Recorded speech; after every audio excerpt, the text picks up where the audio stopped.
Hi everybody, welcome back to my channel. I'm showing you how to make Brazilian cheese bread today. If you're new here, please consider subscribing.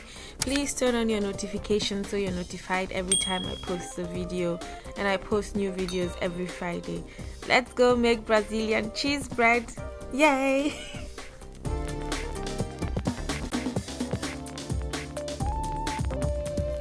So if you're not familiar with Brazilian cheese bread, Pão de Queijo, it's baked cheese buns and it's really popular in Brazil. They use it to just snack or use it as breakfast, and it's made with a lot of cheese. So I've decided to use mozzarella cheese because it's the one that made it taste like the one I had in a Brazilian restaurant.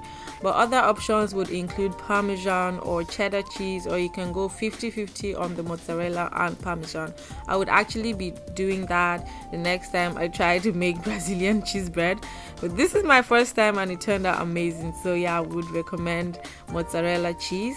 I use about 450 grams. And then people generally recommend 100 ml of the liquids. I decided to take 15 ml out of the water and add 15 ml to the milk. And that's vegetable oil, and that's the milk. People usually say you can use any kind of milk, but I would not recommend sweetened condensed milk because this recipe does not have sugar in it. And so I have 2 large eggs here, a tablespoon of salt, and I have the second major ingredient that goes into this recipe, which is tapioca flour. It's made from yuca, which is basically cassava. So my fellow Nigerians, it's time for you to find something new to do with your cassava. We do have a lot of cassava. So let's get right into it. You pour all of the liquids and the salt into a saucepan like that, and then you give it a quick stir. And the next step will be to bring it to a boil. My opinion on why that needs to be done is that, as you can see, they don't all combine well, and bringing it to a boil makes it mix properly. I would suggest you do that on medium to low heat because you want it to take its time to simmer and boil up. And while you're waiting for it to simmer, you can crack your eggs and whisk it and whisk the eggs.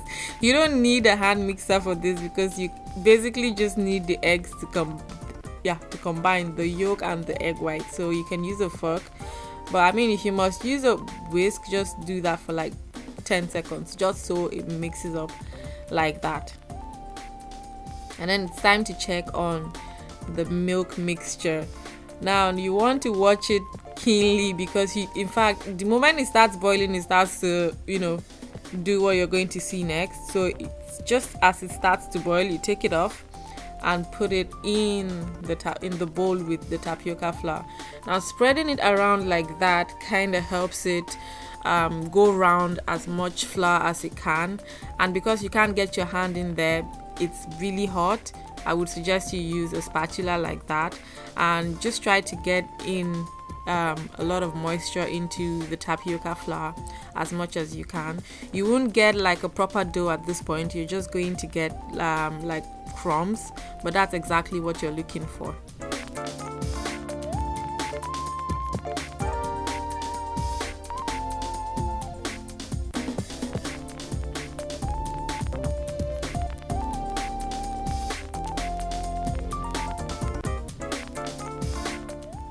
So once you have it all nice and crumbly like that, it's time to add the eggs in, and the eggs bring it to a good temperature for you to be able to work with your hands.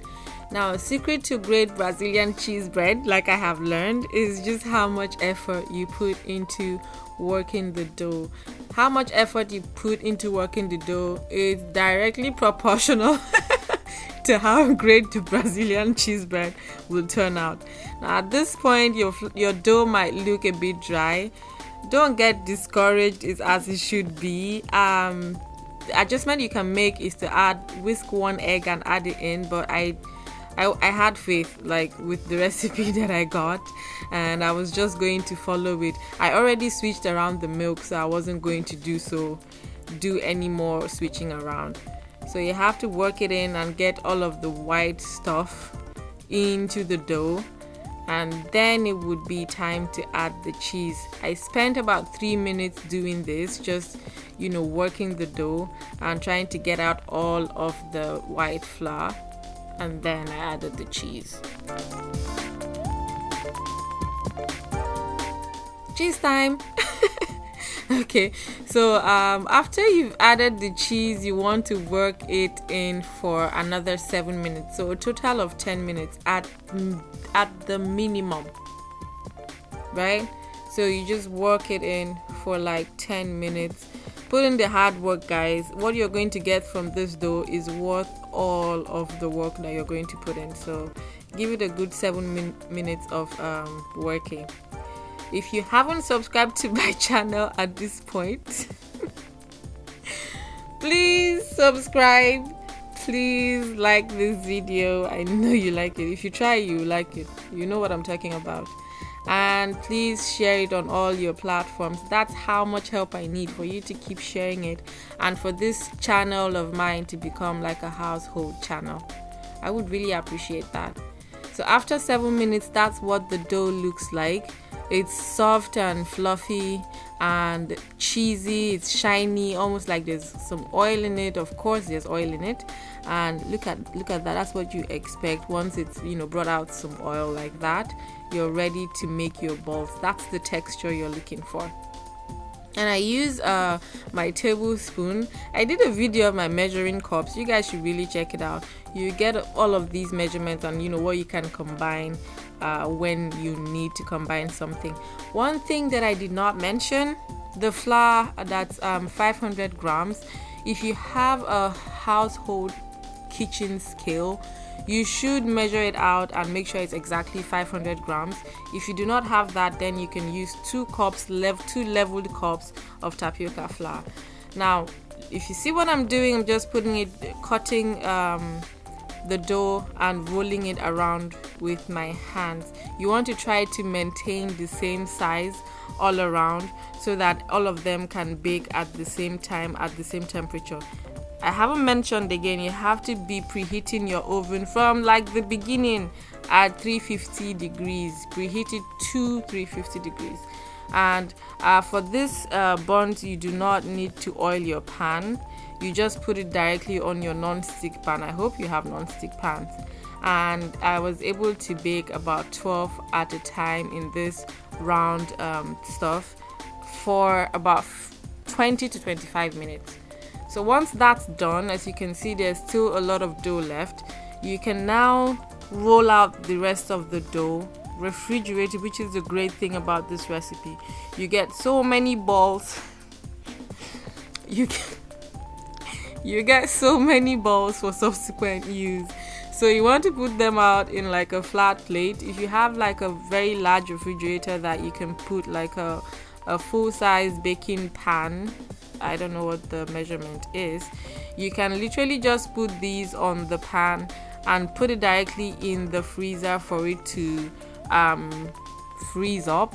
And then once it freezes up, you can now pack it in what are those bags called, in Ziploc bags or whatever bags that you have, and you can have this for breakfast, or you can snack on it every time you want to. Whenever you're ready to make it, you don't have to let it thaw. You can just put it directly in the oven from the freezer, and you still give it 20 to 25 minutes. After 20 minutes, you're almost there. You're checking to see that it's at the texture that you want, and you would see what that looks like at the end. So this kind of gives you the idea of just how many balls I was able to make from this recipe. Oh my god.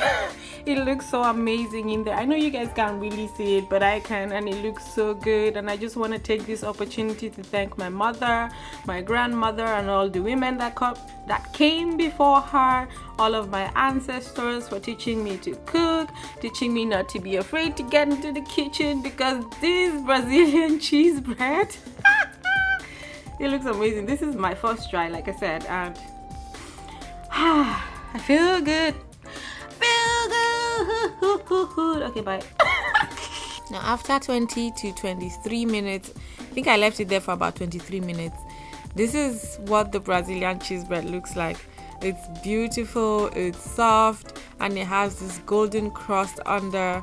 It tastes just like I remember it, like when I was in Houston. My sister used to buy these frozen ones in like bags, and we would just put them in the oven and bake them. And this is exactly what that used to feel like, and I missed it so much. I decided I will make mine myself, and it just looks gorgeous. The cheese just makes it, so I don't know how to describe this, but as you can see, it's something that you would want to eat, and it looks really simple, doesn't it? Right? The process is pretty much straightforward. So you should definitely try this, and if you like this video, you know what to do. Give me a thumbs up. Please subscribe. Please continue to share. Now this is the Brazilian cheese bread after it froze, and this is the next day, and I put them again in the pan as usual. No need to oil it, and it turned out just as amazing. So it would definitely be something that would come in handy, especially for like busy people. You can make this and put it in the fridge and use it for breakfast or for snacks as often as you would like. We're making tres leches cake next week. Make sure you show up here on this channel next week Friday, same time. Make sure that your notification is on so you don't miss a thing. Thanks again for watching. Have a nice weekend.